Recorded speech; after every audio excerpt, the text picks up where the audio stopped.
Welcome back to the channel and welcome back to another edition of Props of the Week. And as always, you got me, King of Crackdown, with Pro Smoke Bets, giving you our props for the week. And in this edition of Props of the Week, we'll be doing UFC Fight Night, Moicano versus Duncan. Got 5 props for y'all this week, so let's get into them. So usually they save the best for last. I'm gonna give you the best one first, and that is Bekoev by KO round 1. Had that on FanDuel at plus 130. And what I was liking originally was even better on FanDuel. You can have round 1 or round 2 KO by Bekoev at minus 105. And that's even more locked, sealed in, delivered. But, only little problem, I like to get a little bit better value. So I'm not really necessarily trying to, be super safe. I'm trying to be safe. I'm not trying to be super safe. So, why not go for the full value? It's plus 130. Plus that first round prop, when you look at Bekoev's opponent, I think in all his UFC losses, I think they've been I think he lost at least 3-4 times in the UFC, and he's on a 2-fight losing streak, and they're all like first round TKOs. And I know it's the scare of Bekoev being a guy that can KO or submit you, but his opponent, he does have, at least some decent grappling enough that he won't likely get submitted. I feel like it's more so going to lean towards a KO round 1. Again, it's betting, anything, stuff happen. Go this guy happen, that guy happen. You always, in betting, it's always a risk. There's no such thing as loss, no such thing as guarantee, whether it be a fighter, whether it be a prop, whether it be a this or that. It's no guarantee you're going to see tomorrow. It's no guarantees too much in life. We might feel that something's are very guaranteed, but nothing's guaranteed. That's his odds. But Bekoev KO round 1 is, as far as props I've done, really in general, this is probably one of the safer props. Again, Bekoev's a first round finisher. His opponent has been, when he's fought decent competition, has been finished in the first round every single time, and it's been by TKOs, not by submissions. It hasn't been this, but it hasn't been he lost decisions, it hasn't been he lost submissions. It's been first rounds, and it's been first round TKOs. Bekoev does the same thing, so it leans towards a first round TKO, and that's at plus 130. I think that's a great value for an extremely likely outcome. Next one got Delano by decision by plus 120. He's going against Ruchala, who's very tough, and that's really Ruchala's main thing. So Delano should be able to pick him apart, and Ruchala should be tough. So that's self-explanatory. Not saying that's no pick lock parlay piece or whatever, but a highly likely outcome. Plus 120 again. Ruchala has been in with some decent guys, and he's always shown toughness, shown grit. So I think this one can go the full 15 minutes, and I definitely think Delano gets his hands raised. So that at plus 120, I think that's a solid prop, solid value, solid prop. Next one, we got Guilherme Pat by KO at plus 175. This is a not so likely prop. I'm not even too confident in Pat winning this fight. Guilherme Pat winning this fight. He should win. The momentum's on the side. He has a much higher ceiling, but Peterson is much more tested, much more experienced, and at least for when we last seen him, I feel like Peterson's further along as a fighter. But again, Pat has a much higher ceiling. He got his feet wet now, and I think we could see a better performance from him in his debut, especially against Peterson, who's coming off a KO loss. And I think when you look at Peterson's losses in the UFC, I think all of them have been by KO, I believe, but don't quote me on that. And his last KO was particularly brutal, so expecting some wear and tear on him. And I could see Guilherme Pat getting the stoppage here. So Guilherme Pat by KO at plus 175. Again, probably one of the least likely props on here, but still likely enough and a good value. So plus 175, good value on that.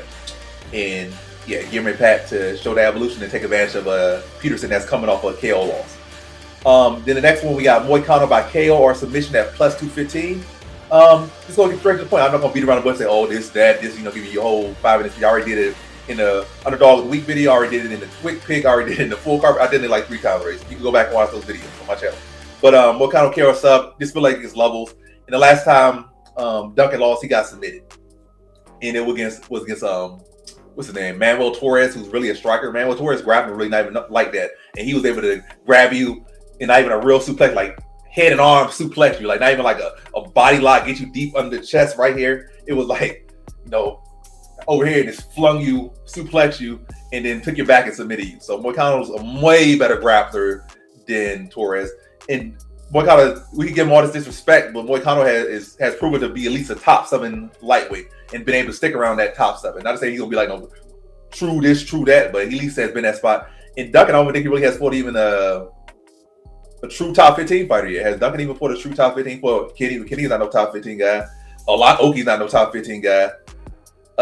Rebecca maybe sniff top 15, but none of the guys he fought have been actually top 15 fighters. Now he's jumping to fight a top 7. That's a big jump. So yeah, Moicano's underdog. I don't feel like he should be underdog. Moicano by far the best grappler he's ever fought, by far the best guy he's fought. And yeah, I can see Moicano getting the KO or submission. And at plus 250, that's still a great value. I could have just went submission and probably got like plus 400, plus 500, but I definitely think if Moicano wins, it's in the disc. I don't see him winning a decision here, but again, stuff can happen. But I do feel like Moicano's a sub. I mean, I feel like Moicano is the side, and I feel like Moicano's side is in the distance. So I feel like that's a pretty good prop, in my opinion, and a good value at plus 215. And then last but not least, Esteban by sub or decision plus 150. We got another guy that's far more experienced, far more confidence going in with a guy that's been favored with him because of recent momentum. But Esteban has never lost a fight. He's a more rounded fighter. Come up to 135, I think be faster, be sharper, and he'll have that grappling advantage. And I think he'll be able to utilize it and potentially get a sub or decision at plus 150. I think that's a good, solid value. If you're trying to catch a dog, I don't see Esteban knocking him out. So I'll say if Esteban wins, it's going to be submission or decision. And Esteban's a dog. And this is just, adds a little bit of extra change on that underdog value and gets to that plus 150. So I do like that value. So Esteban by sub or decision. So how do you feel about these props, Pro Small? Fire, man. I mean, it's right to the chase. You can cut right to the chase. Yakiev, man, that guy has 14 takedowns per 15 minutes. 33 seconds in the octagon alone, man. That's what he averages. And, to get someone like Brendan Ribeiro out of there who keeps his head center line, he just has to feint those takedowns, the draw, this man's hands down and then just finish him with stiff jab or heavy overhand. So that's a great one too. That FanDuel line where you could get the round 1 or the round 2. That's pretty big. That's a big deal there for minus 105, right? Also you have Robert Ruchaka, you said, right? And Jose Delano. Yeah, Delano defended. I mean, not defended, but Delano to get a decision victory at plus 120. Yeah, with that technical boxing and elite takedown defense, man, to keep that fight distance, I think all we would have to see Delano do is just punish the entries. That's really all we got to see, right? The volume, high volume, counter punching, relentless body work, and we could see a good scrap here for 3 rounds, right? Exchange around all those sequences. Pat Guillermi, man, expected a lot out of him when I seen him debut for the Contender Series, right? And yeah, I mean, with that reach, all you got to do is just keep Thomas Peterson at bay. That's really all you got to do. Timing an intercepting knee or an uppercut, something like that, where the blueprint has already been established with Vitor Petrino. So that'll be good there, especially, if Peterson wants to dive desperately, seek takedowns, Now we have Moicano. He's going to have to punish Duncan's, aggression, man, all that forward pressure. So to do that, he's going to have to, use counter hooks and it's almost seemingly the same fight we're seeing with Thomas Peterson and Guillermi, but this time just snatching up the neck. Really, you gotta get this guy Duncan tired. You got 5 rounds to do it. I don't see why he can't. So yeah, and then last but not least, we have Ewing, right? Ewing, Ethan Ewing. No, I got and Esteban. Yeah, Esteban versus Rafael Esteban.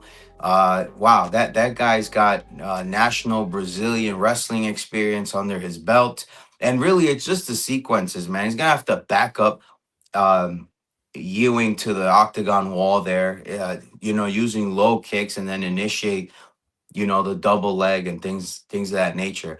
And you have him by submission, right? Because clearly, once he gets top it's control, submission or decision. Ewing is tough, and it is 15 minutes. So, right? And I don't think Esteban has been like a particularly great finisher inside the UFC.